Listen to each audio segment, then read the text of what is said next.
Jadi artinya ingat, meninggikan diri itu berbahaya, ya. Dan itu perjuangan kita semua masing-masing ya, meninggikan diri, mementingkan diri sendiri, ya. Mari kita lihat dari hati-hati dengan kepiawaian usaha-usaha setan. Kalau tadi kita sudah diperlihatkan tentang usaha setan di akhir zaman ini di dalam periode umat yang sisa, yaitu meninggikan diri dan usaha-usaha pencobaan-pencobaan yang kecil. Sekarang kita lihat lagi dari tulisan-tulisan nyawat yang lain. Ya. Kita lihat di sini kita bisa membagi ada 3 bagian, ya. Bagaimana usaha-usaha setan. Ya, tadi apa judulnya? Ana lupa aku. Jerat-jerat setan. Ya. Apa judulnya tadi? Hati-hati dengan kepiawaian usaha setan. Oke ya. Ini usaha-usaha setan itu ada 3. Kita bagi dalam 3. Ya. Ya, ingat, ini kita kemarin belajar hal-hal yang akan datang, segala kebenaran. Kali ini kita coba belajar jerat. Kita pelajari jerat-jeratnya setan itu di mana. Apakah kita potensi jatuh di situ atau tidak? Kita perlu mengenali diri kita, ya. Mari kita baca dari tulisan yang berikutnya. Ini yang pertama kita lihat dari melalui kebenaran. Ya, ada 3 kita bagi kepiawaian setan itu dalam mempengaruhi umat Allah itu dalam 3. Yang pertama kita lihat dari melalui kebenaran. Ya. Nanti yang 2 lagi setelah ini.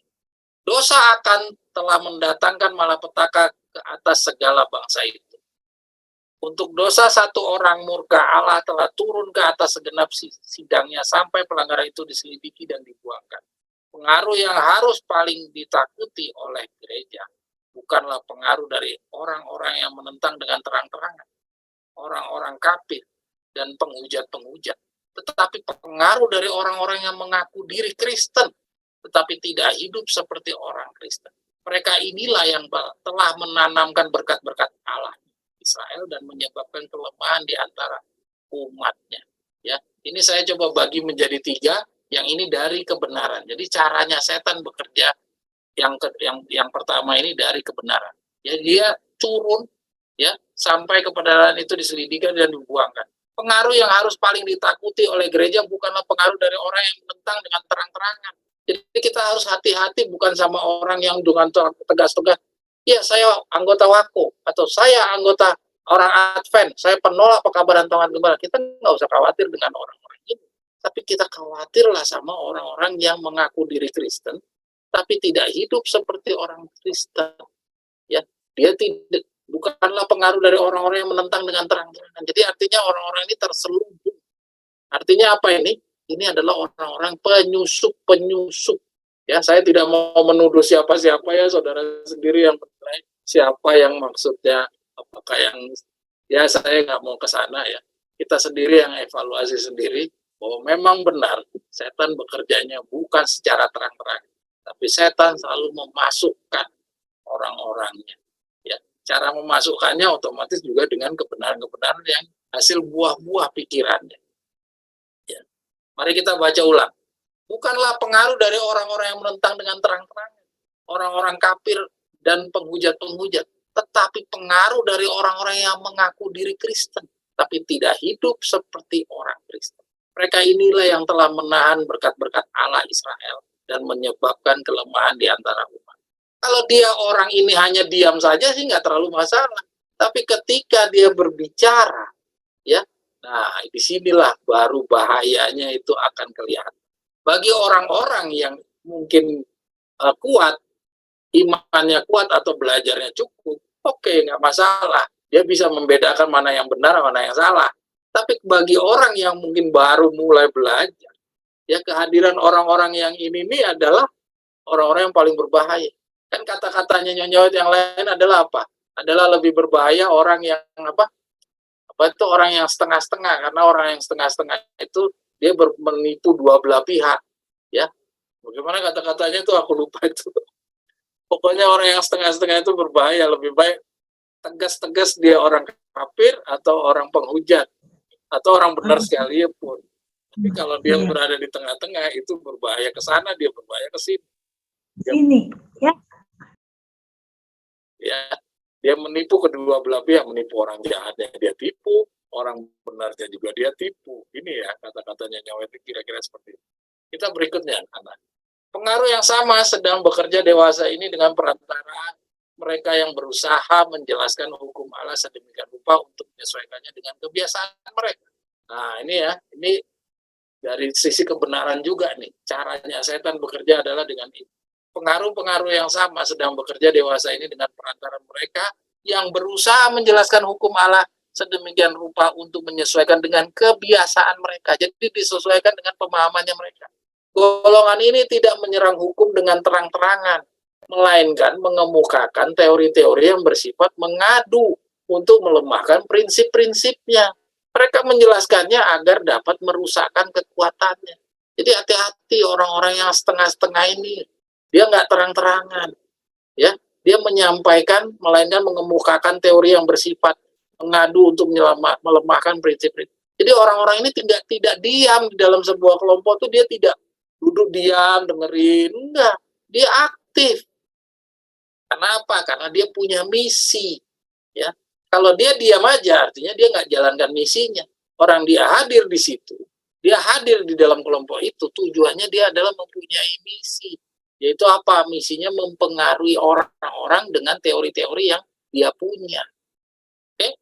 Mereka menjelaskannya agar dapat merusak kekuatannya. William Miller tidak bersimpati dengan pengaruh-pengaruh yang menuntun kepada kefanatikan. Ia menyatakan bersama Luther bahwa setiap roh harus diuji dengan firman Allah. Si jahat itu, kata Miller, mempunyai kuasa besar atas pikiran sebagian orang sekarang ini. Dan bagaimanakah kita tahu jenis roh yang ada pada mereka? Nah, kita menjawab, dari buahnya kamu mengetahui. Ya, jadi kalau dia bicara baru kelihatan ini orang yang setengah-setengah atau tidak. Ada banyak roh yang pergi ke dunia ini. Dan kita disuruh untuk menguji roh itu. Nah, jadi kita disuruh menguji. Bukan kita diamkan aja. Udah diamin aja lah, biarin aja dia. Dia ngoceh terusin, biarin aja. Gak usah kita dengerin. Ya mungkin kalau kita sih yang ngerti nggak dengerin. Tapi orang yang bahaya adalah orang-orang yang tadi itu. Ya, keberadaan orang yang setengah-setengah ini menipu kedua belah pihak. Orang apa roh yang tidak membuat kita hidup sungguh-sungguh dan tenang, benar dan saleh di dunia sekarang ini. Ia bukan roh Kristus. Saya semakin yakin bahwa setan memegang peranan penting dalam gerakan pengacauan ini. Ini William Miller yang ngomong. Banyak di antara kita yang pura-pura disucikan seluruhnya, mengikuti tradisi manusia dan nyata-nyata adalah bodoh mengenai kebenaran seperti yang lain, yang tidak berpura-pura. Tapi mereka ini tidak berpura-pura, katanya mereka. Orang-orang ini pura-pura. Dia tuh sama seperti orang yang tidak berpura-pura, tapi dia ini pura-pura, katanya gitu. Jadi artinya orang yang setengah-setengah. Roh kesalahan akan menuntun kita jauh dari kebenaran. Dan roh Allah akan menuntun kita ke dalam kebenaran. Ya, jadi ini kita pahami, roh Allah itu bagaimana cara kerjanya. Dia akan menuntun ke dalam kebenaran. Bukan dia malah menjauhkan kita dari kebenaran. Tetapi katamu, seseorang mungkin bersalah, tapi berpikir bahwa ia mempunyai kebenaran. Lalu apa? Kami menjawab bahwa roh dan firman itu tidak bertentangan. Jikalau seseorang meyakinkan dirinya sendiri dengan firman Allah dan menemukan keharmonisan yang sempurna dengan seluruh firman itu, ia boleh percaya bahwa ia mempunyai kebenaran. Jadi ini ukurannya ya. Kalau kita uji sesuatu pemahaman, itu cocok dengan semuanya, ya yakin bahwa itu kebenaran. Tapi ketika kita uji dengan kebenaran-kebenaran yang lain itu bertentangan. Kata-kata yang berikut ini mari kita baca. Tetapi jikalau ia temukan roh yang menuntunnya itu tidak harmonis atau tidak selaras dengan seluruh maksud hukum atau buku Allah, maka baiklah ia berhati-hati berjalan agar jangan tertangkap jerat si jahat. Jadi dibilang apa? Dia belum langsung dianggap tertangkap jerat, tapi disuruh berhati-hati dulu. Artinya masih ada potensi orang-orang yang seperti ini masih berpotensi untuk bertobat. Kalau dia punya pengetahuan dia bertentangan, berhati-hatilah. Jadi artinya kamu masih perlu berhati-hati. Kamu bisa bangun lagi. Tapi kalau dia nggak mau disadarkan, ya sudah. Artinya dia sudah berada di dalam tangkapan jerat dari si iblis. Saya sering mendapatkan lebih banyak bukti kesalehan dalam hati melalui mata yang bersinar, pipi yang basah, dan ucapan yang tersendat-sendat daripada semua suara gaduh di dalam dunia Kristen. Ini apa maksudnya? Artinya apa? Orang-orang yang menyampaikan dengan pakai air mata, pakai kata-kata yang sendulah, tersendat-sendat katanya. Ya. Jadi katanya Nyawet tuh, katanya apa siapa nih?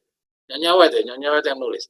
Ya kata-katanya si William Miller itu dia bilang hati-hati sama orang-orang yang dengan pembawaan, dengan kata-kata yang indah, dengan pipi yang basah katanya, melalui mata yang bersinar, pipi yang basah, ucapan yang tersendat-sendat, ya, daripada semua suara gaduh dalam dunia Kristen. Jadi hati-hati dengan orang yang mengemas kalimat yang indah, menghanyutkan perasaan, itu kita perlu berhati-hati.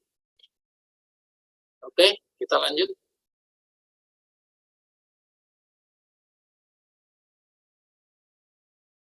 Ya, yang kedua, ya itu tadi dari kebenaran. Kita hati-hati dengan orang yang setengah-setengah. Nah, sekarang yang di luar kebenaran atau keluarga. Jadi di luar kebenaran itu bukan dari orang-orang di dunia sana atau pekerjaan lah atau tidak. Itu lain lagi ceritanya. Tapi dalam tulisan ini kita dapatkan dari keluarga. Kita harus berhati-hati agar jangan meremehkan usaha Allah yang untuk keselamatan kita. Ada orang Kristen yang berkata, saya tidak mau diselamatkan kecuali istri dan anak saya diselamatkan bersama-sama dengan saya. Ya. Mereka merasa bahwa surga bukanlah surga tanpa kehadiran mereka yang sangat dikasih. Kita lihat sendiri saudara-saudara di dalam pengalaman kita beragama. Banyak orang yang jatuh karena keluarganya.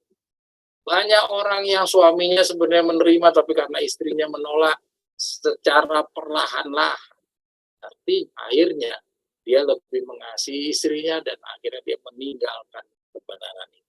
Sudah banyak contoh yang kita dapatkan dari zamannya, dari Koblen, dari zamannya masih di rumah di mana itu namanya, di Omeki, zaman dulu kita masih di Bunga Mawar. Banyak orang yang seperti ini yang karena istrinya beda atau karena suaminya beda atau karena anaknya jadi pendeta atau apalah, itu yang banyak yang berubah, ya. Jadi jangan kita remehkan pengaruh daripada keluarga. Tetapi apakah mereka yang memanjakan perasaan seperti ini mempunyai satu pemikiran yang benar akan hubungan mereka kepada Allah, mengingat akan kebajikan serta rahmatnya yang besar itu terhadap diri mereka, apakah mereka telah melupakan bahwa mereka telah diikat oleh ikatan kasih dan hormat serta kesetiaan yang paling erat kepada pelayanan akan kali dan penebus mereka? Panggilan rahmat ditujukan kepada semua orang. Dan oleh sebab sahabat kita menolak panggilan kasih dari juru selamat, apakah kita juga akan menolak? Ini pertanyaan saudara. Ini sengaja saya hitamkan ini. Apakah ketika panggilan itu datang kepada istri kita atau suami kita atau anak kita, itu pekabaran itu ditolak, terus apakah kita juga harus menolak? Alangkah sedihnya saudara, ya. Penebusan jiwa mahal harganya. Kristus telah membayar dengan satu harga yang tidak terbatas bagi keselamatan kita. Dan tidak seorang pun yang menghargakan nilai daripada pengorbanannya yang besar ini. Atau daripada nilai jiwa itu akan menyia-nyiakan rahmat Allah itu hanya karena orang lain telah memilih untuk berbuat demikian. Kenyataan bahwa orang lain mengabaikan tuntutannya yang adil harus membuat kita lebih sungguh-sungguh agar kita sendiri menghormati Allah dan menuntun orang lain yang dapat kita pengaruhi untuk menerima kasih. Jadi bukanlah kita yang harusnya ngalah dengan orang-orang yang menolak, bahkan malah kita semakin bersungguh-sungguh supaya kita suatu saat bisa mempengaruhi orang yang tadi menolak itu. Katanya demikian. Ya. Ini satu pelajaran bagi kita bahwa jerat-jerat yang seperti ini juga kita harus hati-hati. Ini judulnya sesuai judul yang saya sampaikan, kepiawaian setan. Jadi hati-hati. Oke, kita lanjut. Yang berikutnya yang ketiga. Ya, yang ketiga ini sama dengan yang tadi, yang pertama. Ya. Yang ketiga tadi mementingkan diri, tapi di sini saya coba melihat dari sisi mencintai diri sendiri. Jadi mementingkan diri, meninggikan diri, semuanya adalah buah-buah dari mencintai diri sendiri. Ya. Jadi 3 hal ini yang jerat-jerat yang setan yang paling gede. Ya. Ya, kita ingat dulu kita sudah pernah baca dari Victor Utef, ada jerat apa itu? Meninggikan diri dan bergantung kepada manusia. Nah, meninggikan diri jelas mencintai diri sendiri. Bergantung kepada manusia jelas mementingkan diri. Ya. Bergantung kepada manusia lebih tinggi mengesampingkan kebenaran Tuhan, artinya dia mementingkan diri sendiri. Artinya sama semuanya di dalam mencintai diri sendiri. Mari kita baca sama-sama. Ini agak panjang ya. Ya. Dia yang melihat Kristus dalam penyangkalan dirinya karena kerendahan hatinya akan dipaksa mengatakan seperti Daniel. Ketika dia melihat seorang seperti anak manusia, aku menjadi pucat sama sekali dan tidak ada lagi kekuatan padaku. Kebebasan dan keunggulan diri di mana kita bangga kelihatan dalam keburukannya sebagai tanda-tanda pertambahan kepada setan. Ya. Ini si Daniel aja sampai pucat tuh, ketika seorang seperti anak manusia, aku menjadi pucat sama sekali dan tidak ada lagi kekuatan padanya. Ya, kerendahan hatinya akan dipaksa. Dia yang melihat Kristus dalam penyangkalan dirinya, kerendahan hatinya akan dipaksa mengatakan,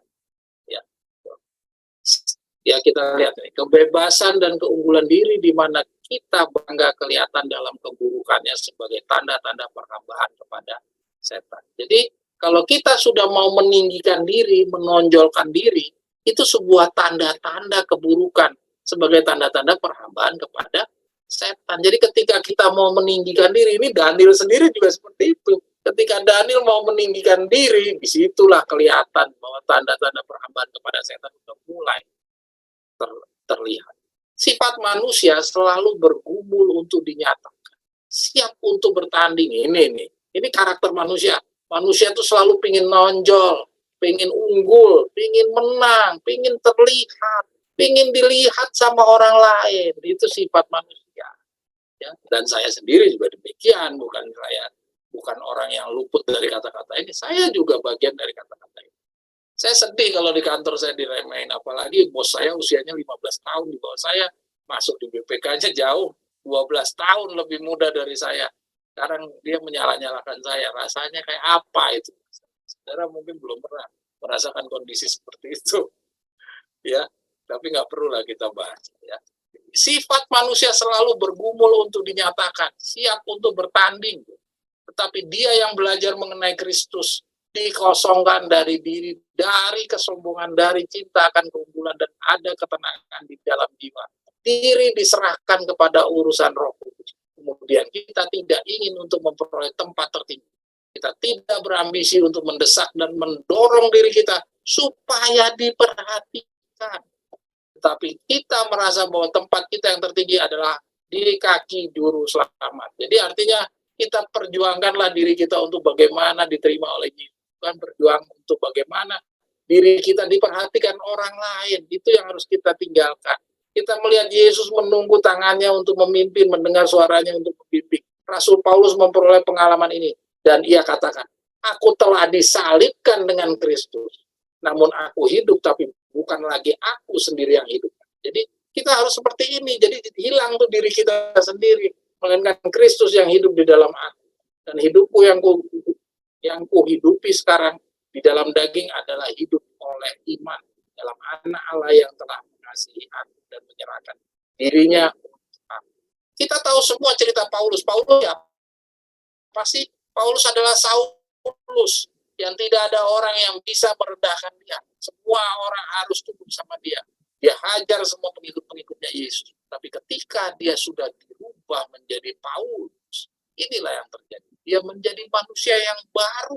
Sama seperti Yohanes, dia menjadi manusia yang baru. Kita sudah sama-sama baca, Yohanes adalah orang yang angkuh, orang yang sombong, orang yang tidak mau dikalahkan. Kita udah baca seperti itu. Yes, katanya Yohanes itu adalah orang yang tidak mau diremehkan. Tapi pada saat dia merubah menjadi manusia baru, dia melihat contohnya, yaitu Yesus sendiri di hadapannya, dia betapa merendahkan hati sedemikian rendah sampai dia mau memikul dosa manusia. Itu memberikan pembelajaran kepada mereka semua, termasuk si Paulus, menjadi manusia yang baru. Kita juga harus seperti itu. Kita terus Cinta dirilah yang merusak kedamaian kita. Bila diri masih hidup, kita terus bersiaga, terus siaga melindunginya dari pelecehan. Nah, ini saya sendiri juga sering menjadi masalah ini buat saya. Cinta dirilah yang merusak kedamaian kita, ya. Jadi yang merusak itu adalah cinta kita kepada diri kita sendiri, bukan cinta kepada orang lain. Bila diri masih hidup, kita terus siaga melindunginya dari pelecehan dan penghinaan. Tapi bila ego kita telah mati dan hidup kita tersembunyi dengan Kristus dalam Allah, hati tak lagi terusik bila ditolak atau diremehkan orang. Kita akan tuli terhadap celaan dan buta terhadap caci maki atau hinaan. Kasih itu sabar, kasih itu murah hati. Ia tidak cemburu. Ia tidak memegahkan diri dan tidak sombong. Ia tidak melakukan tidak melakukan yang tidak sopan dan tidak mencari keuntungan dirinya sendiri. Ia tidak pemarah dan tidak menyimpan kesalahan orang lain. Ia tidak bersuka cita karena ketidakadilan, tapi karena kebenaran. Ia menutupi segala sesuatu, percaya segala sesuatu, mengharapkan segala sesuatu, sabar menanggung segala sesuatu, kasih tidak berkesudahan. Ana boleh kata lagi sedikit, Ana. Kita balik lagi dulu ke atas. Ya, kita coba lihat yang di hitam kanan. Saudara-saudara pernah nggak merasa seperti itu? Saya salah satu orang yang merasakan kata-kata ini tergenapi di dalam diri saya. Saya malu sendiri pada saat baca kata-kata itu. Benar ternyata. Saya sering berdiam diri, tidak mau debat ke gereja, karena saya takut, saya dipermalukan. Saya kadang-kala mau menyampaikan atau menegur sesuatu, ya. Kadang-kadang di grup-grup Facebook itu rasanya panas, pengen muncul di dalam grup-grup itu. Kadang-kadang saya mikir, nanti kalau diserang bagaimana? Nah, ternyata kekhawatiran saya itu ternyata pas saya baca kata-kata itu, ternyata itu adalah buah daripada apa? Karena saya mencintai diri saya sendiri. Saya khawatir saya diremehkan. Saya khawatir kalau saya direndahkan orang. Atau saya khawatir kalau saya ditolak, dipermalukan. Padahal katanya nyawa di sini, kita itu harus siap. Ya, kita harus tuli telinga kita dari kecelaan dan buta terhadap caci maki atau hinaan orang. Kita harus seperti ini. Lihat ini ya, betapa sulitnya menjadi umat Allah, Tuhan. Tuhan coba lihat, ya, kita semua lihat ya, betapa sulitnya menjadi umat Allah. Kita harus merendahkan diri sampai kita kalau dihina orang harus siap, diludahin juga harus siap. Jangan kita berbalik malah marah. Katanya di bawah itu kan, kasih itu sabar, kasih itu murah hati, ia tidak cemburu dan ia tidak pemarah dan tidak segala macam.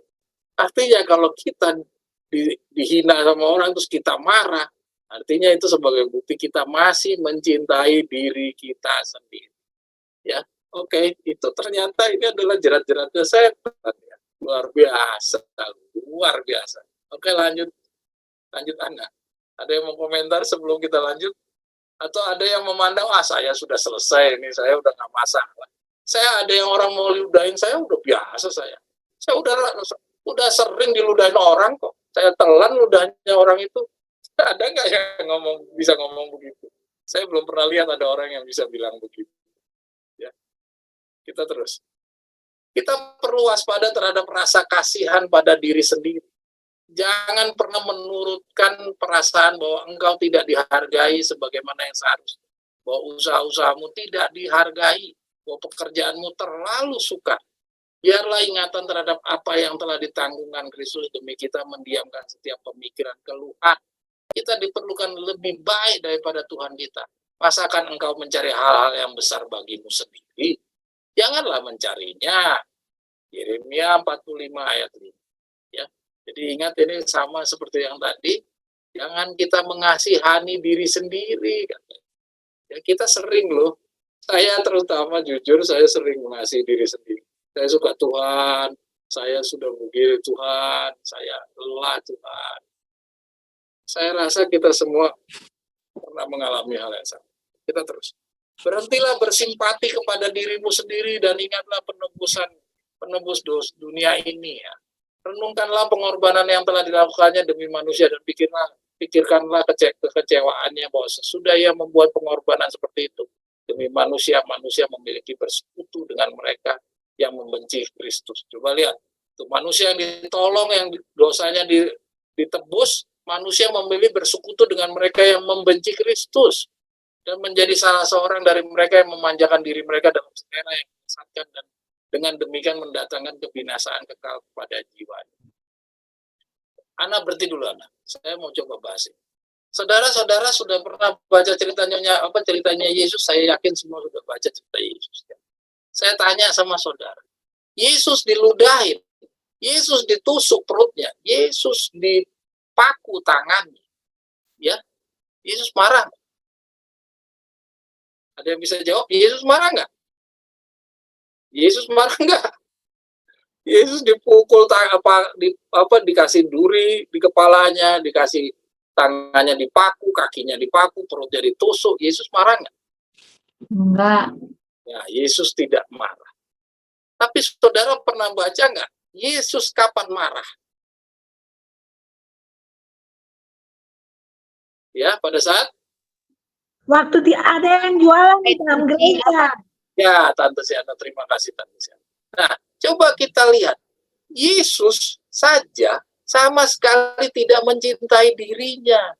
Ya, dia tidak ada simpatik sama dirinya sendiri. Dia aniaya, mau ditusuk, bahkan sampai diludahin, ditusuk perutnya, bahkan sampai mati. Dia sama sekali tidak peduli sama nyawanya sendiri. Jangankan mencintai dirinya, nyawanya saja Yesus tidak peduli. Tapi yang Yesus pedulikan adalah apa?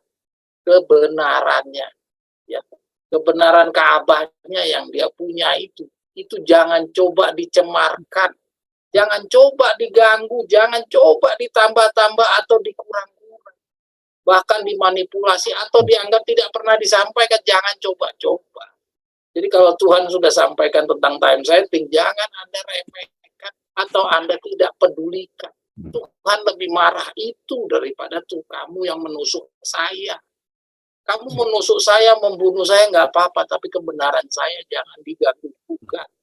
Ya, lihat itu, ingat itu satu pelajaran yang cukup menarik itu. Ternyata Yesus lebih peduli sama kebenaran Ka'bahnya. Ya, Yesus tidak peduli sama dirinya sendiri. Mungkin seluruh dunia Kristen juga nggak paham ini.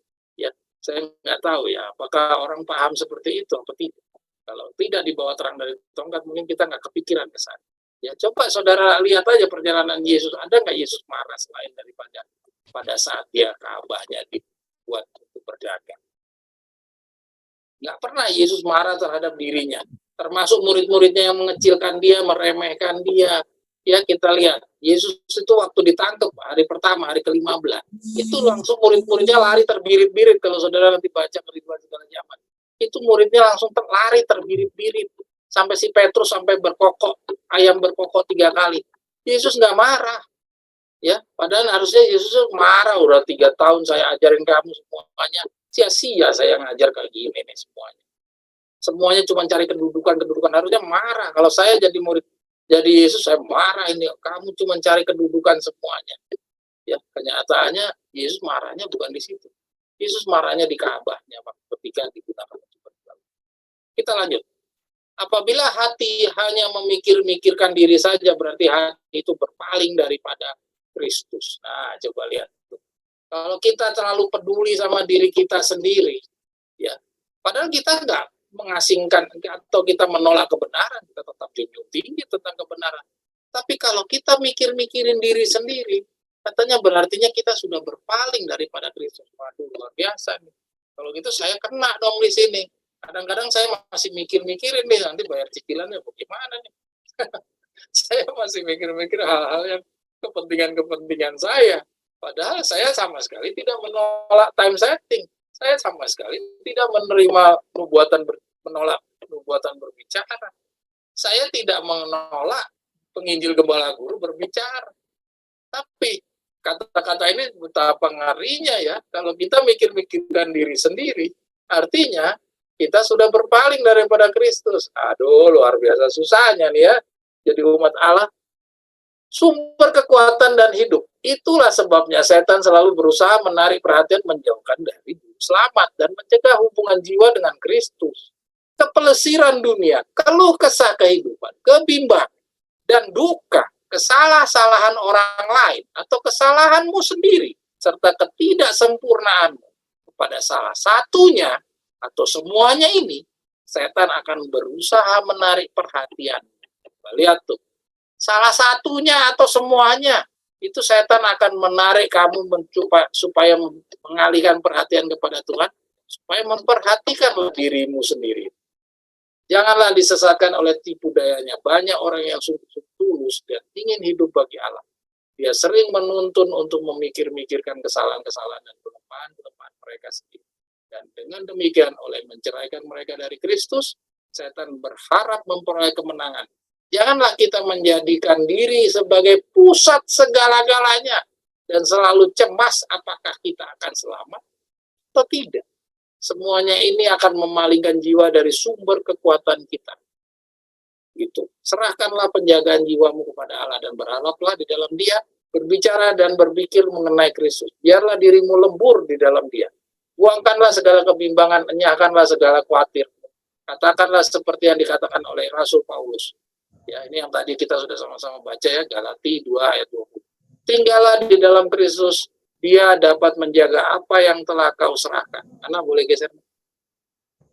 Jika engkau mau menyerahkan dirimu sendiri ke dalam tangannya, maka Dia akan menjadikan engkau terlebih daripada pemenang di dalam Dia yang telah mengasihi. Ingat saudara, inilah bagian dari cerita perjuangan yang dituntutnya nyawa. Berjuanglah kamu menjadi salah satu dari 144.000. Inilah gambaran-gambarannya. Perjuangan yang harus dilakukan.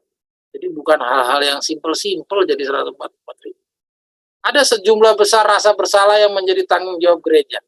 Mengapa mereka memiliki terang yang tidak menuntun dengan sungguh-sungguh supaya mereka memberikan cahaya pada orang lain? Mereka melihat bahwa akhir sudah dekat. Jadi orang Advent udah tahu bahwa akhir itu sudah dekat. Mereka melihat banyak orang setiap hari melanggar hukum. Dan mereka tahu bahwa jiwa-jiwa ini tidak dapat diselamatkan dalam pelanggaran. Namun, mereka memiliki lebih banyak kepentingan dalam perdagangan mereka, pertanian mereka, rumah mereka, barang dagangan mereka, pakaian mereka, meja mereka, daripada jiwa pria dan wanita yang mereka harus bertemu muka dengan muka dalam penghakiman. Orang-orang yang mengklaim untuk mematuhi kebenaran sekarang sedang tidur. Coba, sedih banget ya. Orang-orang yang mengklaim untuk mematuhi kebenaran sekarang sedang tidur.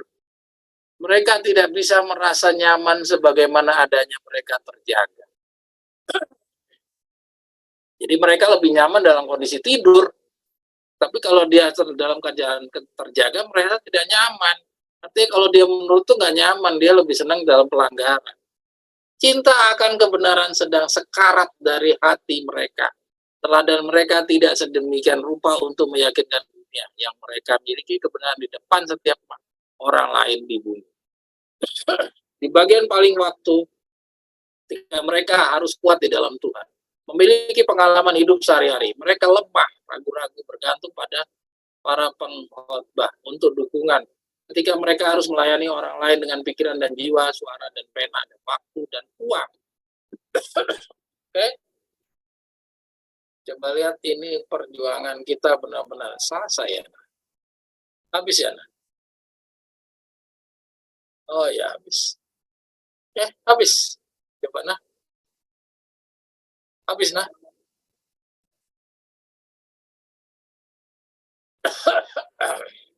Ya ini yang terakhir. Kita memerlukan Roh Kristus dan sedikit sekali memerlukan diri sendiri.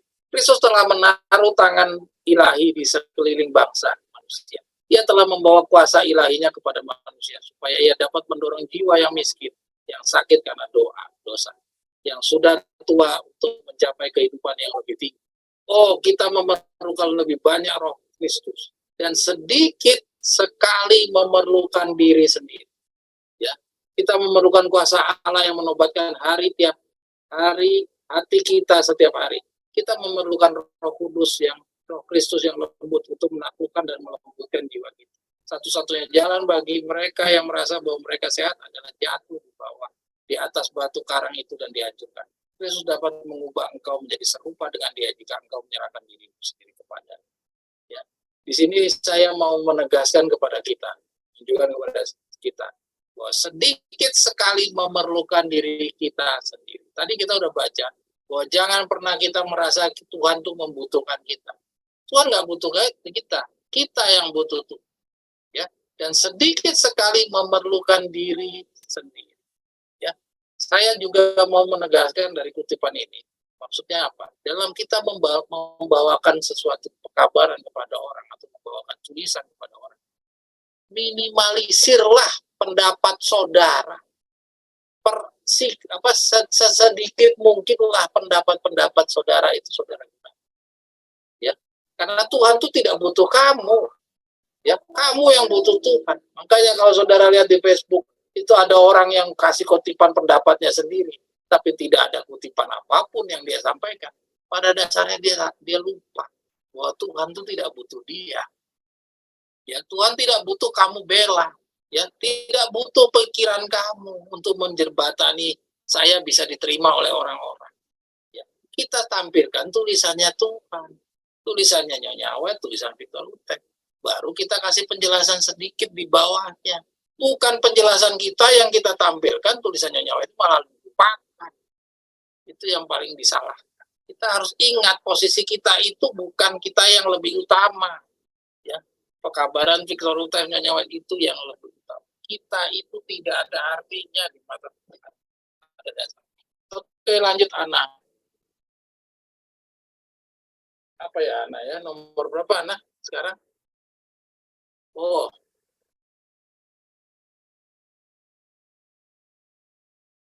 Tante Siana ada komentar Tante Siana. Luar biasa ya Tante Siana ya. Jerat-jerat setan. Enak Enjok. Ya. Enjok. Oh, kalau yang ini dilewatin aja. Ana. Ini nanti ini panjang Ana. Kita kepenutup aja. Ya, silakan. Tadi tulisan memikirkan diri sendiri khawatir selamat apa enggak aja, itu yang kemarin kita ngomong itu udah dosa ya. Aduh, terus kita harus gimana kan Enco? Makanya kan kalau ada orang yang sombong merasa diri sudah layak masuk surga itu luar biasa. Artinya orang itu nggak pernah baca. Karena kita harus menyerahkan diri, tapi harus berusaha juga kan membangun tabiat, tapi menyerahkan. Aduh. Jadi betapa sulitnya ya untuk bisa selamat itu. Sulit banget. Seperti Paulus tadi, Paulus di dalam Galatia kan tadi dia bilang, saya tuh sudah mati, diri saya tuh sudah nggak ada. Katanya. Jadi benar-benar Paulus itu jadi orang lain, bukan dirinya lagi. Tapi yang menarik tuh gini tuh. Ya? Kalau menarik ya, kalau aku lihat, ini kita ambil contoh misalnya Bung Martin. Ya, kalau ada pelajaran yang terkait dengan pencobaan dan kesulitan ini, kita lihat reaksinya Bung Martin. Bung Martin tuh nggak nganggep itu semua loh. Dia nganggep itu kayak itu nggak ada masalah gitu loh. Buat hidup saya aman-aman aja. Jadi dia ngerasa itu hidupnya dia itu mulus-mulus saja, nggak ada pencobaan lah, nggak ada kesulitan lah. Pokoknya firman Tuhan segala-galanya. Itulah yang membuat anehnya itu yang orang-orang seperti dia itu, ya itu pengikutnya banyak banget. Coba kamu lihat aja deh, pengikut-pengikut mereka nggak pernah, kalau kita kan semakin kita baca itu, waduh, ini kayaknya nggak ada yang satu pun kita memenuhi syarat lah, udah semuanya buradul lah, ya kan? Nah kalau dia enggak loh, dia punya respon itu, dia nggak ngelihat yang itu, dia bilang, wah saya udah memenuhi segalanya nih yang ditulisan gitu loh. Ya itulah, makanya kalau kita bilang kenapa sih aku pernah berpikir gini, mungkin kita semua sama ya. Kenapa sih Nyonya Awet bilang berjuanglah kamu dengan segala kemampuan yang dikaruniakan Tuhan kepadamu. Jadi 144.000. Kenapa sih harus sampai semua kemampuan? Menjadi salah satu. Ya, kenapa kok kita harus mencurahkan semua kemampuan yang dikaruniakan kepada kita supaya jadi 144.000? Ternyata begini. Ternyata yang baru kita baca ini ternyata luar biasa tuntutan Tuhan. Jadi kenapa kita harus mencurahkan semua kemampuan? Karena yang begini ini Tante Siana. Bukan hal-hal yang gampang Tante Siana. Sampai Nyonya Awet aja sampai setiap memulai dia mau menulis hayal-hayal itu selalu minta Tuhan, tolong supaya saya jangan meninggikan diri. Ketika Nyonya Awet ragu sedikit aja dia bisu. Ya, sedangkan kita hampir tiap hari ragu melulu. Ya. Oke, kita lanjut. Tapi Akhir mungkin penutup ya. iya, itu tante setiap mau kasih keluar tulisan, tante berdoa, Tuhan biarlah Tuhan ikut campur kalau mereka bertanya, saya harus bisa menjawab apa yang dari Tuhan datangnya, bukan dari diri sendiri. Tante benar, tante sangat tepat jawaban tante Syahna. Yaitu apa? Kita selalu harus mengikut sertakan Tuhan. Kita harus jadi orang yang rendah hati. Sebagai nyawa aja. Tuhan kalau bisa dialihkan kepada orang lain, saya nggak mampu. Kita harus jadi orang yang selalu merasa tidak mampu. Dengan kita tidak mampu, artinya kita membutuhkan bantuan. Ketika kita sudah merasa diri, oh saya mampu, saya bisa. Nah, kalau sampai kita sudah merasa diri bisa, itu menunjukkan roh lain yang hadir dalam diri kita. Ya. Oke, Ana penutup Ana, mungkin mudah-mudahan 5 menit selesai ya.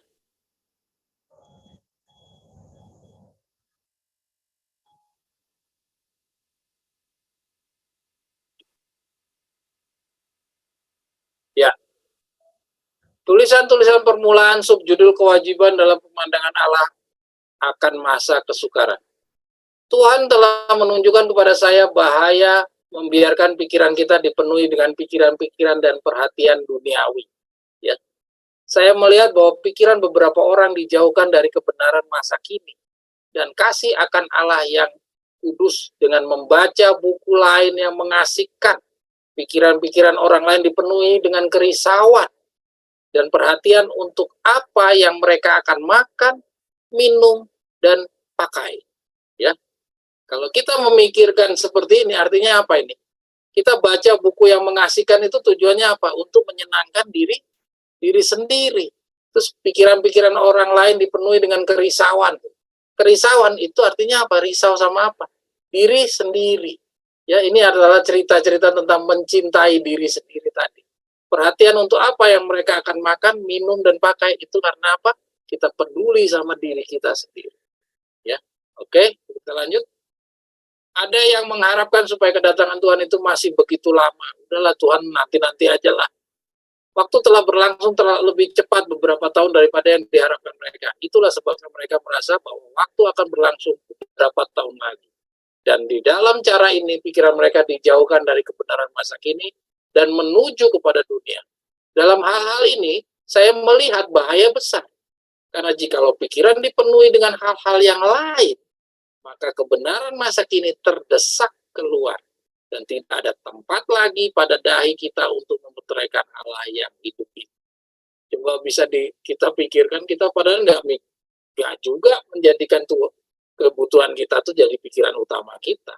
Tapi di sini dibilang kalau kita mikirin itu perlahan-lahan akan mendesak keluar kebenaran masa kini. Ya, ini sama seperti yang kita sudah pernah baca. Ya, kata-kata apa? Sejak kamu bangun, sejak kamu tidur, kamu harus memikirkan Tuhan terus. Nanti ada kata-kata itu ada di bagian bawah. Ya, kita terus. Saya melihat bahwa saatnya Yesus berada di tempat yang maha kudus sudah hampir berakhir dan saat tersebut dapat diperpanjang tapi tidak berlangsung lama. Sesungguhnya waktu senggang kita haruslah digunakan untuk menyelidiki Alkitab yang akan menghakimkan kita pada hari kiamat. Coba lihat di sini. Saya coba diskusi sama anak-anak saya, sama istri saya. Dia bilang, kalau kita di waktu-waktu senggang baru pulang kerja, misalkan pulang jam 9 malam dari kantor, udah capek. Biasanya kita di waktu-waktu istirahat seperti itu, apa yang kita lakukan? Ya, kita lakukan hal-hal yang menyenangkan diri kita. Misalnya kita buka-buka internet lah, lihat-lihat apalah. Kan itu ya. Tapi di kutipan ini dikatakan sesungguhnya waktu senggang kita haruslah digunakan untuk menyelidiki Alkitab yang akan menghakimkan kita pada hari kiamat. Artinya, kita itu nggak punya sama diri sendiri. Kita nggak punya diri kita sendiri ini nggak punya gitu. Kita nggak punya diri untuk diri sendiri itu nggak ada gitu. Kalau lihat dari kata-kata ini luar biasa.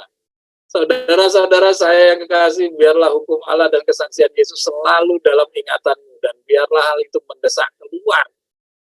Ya, mendesak keluar segala pikiran dan percintaan dunia bila engkau tidur dan bila engkau bangun, hendaklah itulah yang dipikirkan. Hendaklah dan berbuatlah seluruhnya ditunjukkan kepada kedatangan Anak Manusia. Masa pemeteraian itu sangat singkat adanya dan segera akan berakhir. Sekaranglah waktunya. Sementara 4 malaikat itu menahan 4 mata angin untuk memperkokoh panggilan dan pilihan kita. Saudara mungkin akan protes kata-kata ini ke saya. Tapi saya mau menunjukkan kepada saudara bahwa kutipan ini benar-benar berlaku bagi orang-orang yang sementara 4 malaikat itu sedang menahan 4 mata angin. Kalau kita mau bandingkan dengan apa yang kemarin Maria Horara, ada Maria Horara di sini? Ada tulisan Maria Horara yang disampaikan oleh Maria Horara kemarin. Katanya sebagian dari hari kita harus kita gunakan untuk belajar kebenaran. Bayangkan, itu kata-kata hanya sebagian. Sedangkan yang barusan kita baca ini sampai waktu senggang aja nggak ada buat kita. Artinya sepenuhnya 100% untuk Tuhan. Nah, sekarang kita coba bandingkan kata-kata Nyonya White yang ada disampaikan oleh Maria Horara kemarin dan yang disampaikan oleh ini. Artinya terlihat apa? Sama-sama Tuhan yang mengilhami Nyonya White. Artinya apa? Artinya kata-kata yang barusan kita baca ini adalah kata-kata yang benar-benar berlaku bagi orang yang berada di penghujung waktu. Sedangkan yang dibacakan oleh si Maria Horara kemarin, itu sama dengan yang kita dulu pernah bahas. Ada tulisan Victor Ruther dalam tanya jawab yang mengatakan kita harus jadi ahli-ahli ekonomi, ahli perbankan, ahli pertanian, dan sebagainya. Kata-kata itu sudah tidak lagi berlaku bagi kita saat ini. Yang berlaku adalah ini dia yang barusan kita baca. Ini yang harus kita lakukan. 100% yang dituntut Tuhan kepada kita. Itulah sebabnya Nyonya White di dalam tulisan yang lain disuruh pindah ke desa. Kenapa? Supaya kita tidak terkontaminasi, supaya pikiran kita tidak terpengaruh sama kiri kanan. Kita harus menjauhkan diri daripada semua hal-hal yang bisa membuat kita kembali lagi jatuh menjadi manusia-manusia yang kemarin. Itu kata-katanya Nyawa. Ya. Kita lanjut, Ana. Nah, itu yang kemarin sama Victor tuh. Dibilang bahwa kesalahannya Martin Kokali adalah dia tidak bisa membedakan tulisan ini berlaku untuk kapan, ini berlaku untuk kapan. Tulisan-tulisannya White atau tulisan-tulisan Victor Ruther itu penempatannya harus kita pahami berlaku di awal pergerakan, atau di tengah pergerakan, atau di akhir pergerakan. Nah, ini kelihatan bahwa Martin Kokali tidak bisa membeda-bedakan pada saat di awal, pertengahan, atau di akhir. Kita sebagai orang yang rajin belajar, ya kita yang rendah hati membiarkan tulisan-tulisan Nyonya White masuk ke dalam pikiran kita, tapi tidak membiarkan pengertian kita yang harus mengalahkan apa yang disampaikan oleh Tuhan, maka kita mau tidak mau harus menempatkan tulisan Nyonya White dan Victor Ruther sesuai dengan porsinya, yaitu kalau di awal ya di awal, sesuai dengan amaran sekarang jilid 1 nomor 10 tentang pembangunan dan reformasi, itu dia berbicara tentang di awal pergerakan, ya. Tapi pada saat di akhir pergerakan, mau tidak mau kita tinggalkan semua pemahaman-pemahaman yang dulu di awal pergerakan itu dijunjung tinggi, ya kira-kira seperti itu. Kita lanjut yang ini. Apakah yang akan menjadi keputusan kita sekarang? Akan kita menutup matakah terhadap semua wahyu yang mulia dan sungguh-sungguh ini mengenai peristiwa-peristiwa yang kini sedang terjadi? Akan tetapkah kita meragukan dan terus menunggu hasil-hasilnya? Apakah kita mau nunggu hasilnya dulu baru kita berubah? Ataukah kita akan bangkit dengan sepenuh hati lalu melaksanakan himbauan Allah? Adakah kerajaannya ataukah rumah-rumah kita sendiri yang akan dijadikan kepentingan kita yang terutama? Ya, tuh. Kita mau jadikan diri kita lagi, cinta sama diri kita. Jika kita tidak memperbaiki semua cita-cita hati kita yang kacau itu sekarang, maka bagaimanakah dapat kita mengatakan dengan jujur, datanglah kerajaanmu, jadilah kehendakmu. Dan bagaimanakah dapat Anda mengharapkan segala kebutuhan hidup yang sementara itu untuk dipertambahkan kepadamu? Sudahkah kita memutuskan sekali dan selamanya untuk melayani Allah, bukan diri sendiri, untuk menyelidiki dengan cara yang belum pernah dilakukan sebelumnya, dan menyingkirkan semua keraguan?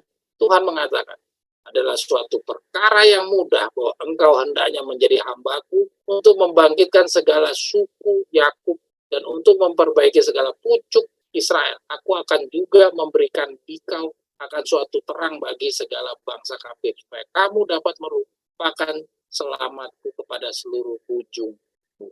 Kenapa saya hitamkan, saudara-saudara? Adalah suatu perkara yang mudah bahwa engkau hendaknya menjadi hamba-Ku untuk membangkitkan segala suku Yakub. Kenapa kok ini dibilang mudah? Bukankah tadi kita pelajari susah? Ya, menjadi pelaku-pelaku firman itu betapa susah. Ini Tuhan mengatakan adalah suatu perkara yang mudah bahwa engkau hendaknya menjadi hamba-Ku untuk membangkitkan segala dan untuk memperbaiki. Aku akan juga memberikan dikau akan suatu terang bagi segala bangsa kafir. Artinya ini mudah bagi Tuhan, tapi susah bagi kita. Jadi artinya Tuhan akan bekerja seperti ini, ya, adalah sesuatu hal yang mudah bagi Tuhan apabila kita sudah melaksanakan porsi kita, ya. Jadi kita pahami kata-kata ini bahwa Tuhan akan melaksanakan porsinya itu dengan mudah kalau kita sudah melaksanakan porsinya kita. Kita baca nih, aku akan juga memberikan dikau suatu terang bagi segala bangsa kafir, supaya kamu dapat merupakan selamatku kepada seluruh ujung bumi. Jadi Tuhan akan mudah bagi Tuhan kalau kamu itu mau melaksanakan porsinya kamu. Ia akan mengadili dunia dengan keadilan dan umat itu dengan kebenarannya. Jadi umatnya itu diadili dengan kebenaran. Mungkin yang terakhir, Ana, yang paling bawah ya, Ana. Kesucian bukanlah dicapai melalui suatu perasaan terbang yang menggembirakan, melainkan adalah hasil daripada terus-menerus mati untuk dosa dan senantiasa hidup bagi Kristus. Kesalahan-kesalahan tidak mungkin dapat diluruskan, juga reformasi-reformasi tidak mungkin dapat dilaksanakan di dalam tabiat oleh usaha-usaha yang hanya sekali-sekali dan lemah. Adalah hanya oleh usaha yang tekun dan lama, disiplin yang ketat dan perjuangan yang keras, maka kita akan menang. Kita tidak tahu hari yang satu berapa kuatnya kelak perjuangan kita pada hari berikutnya. Selama setan memerintah, maka kita harus berhasil mengalahkan diri sendiri, menguasai semua dosa-dosa untuk menang. Sepanjang ayat di kandung badan tidak akan ada satupun tempat berhenti. Tidak ada satupun titik tujuan yang dapat kita capai lalu mengatakan, saya sudah sepenuhnya berhasil. Kesucian ini adalah hasil daripada kepatuhan seumur hidup. Jadi selama kapan? Selama apa? Selama setan memerintah. Nah, setan memerintahnya sampai kapan? Sampai 2027 bagi umat calon 144.000. Jadi artinya apa? Nggak ada orang yang bisa bilang, oh, saya udah selesai nih. Saya kayaknya udah nggak ada dosa, ini kayaknya saya udah menang ini. Artinya nggak bisa ada orang mengatakan demikian ya, karena setan memerintah. Sampai di 2027 porsinya orang-orang calon 144.000. Kira-kira demikian pembelajaran kita, sahabat kita. Terima kasih saudara-saudara sekalian. Nanti setelah tutup sahabat, coba kita diskusi-diskusi. Mari kita bersatu dalam doa. Stella boleh berdoa buat kita.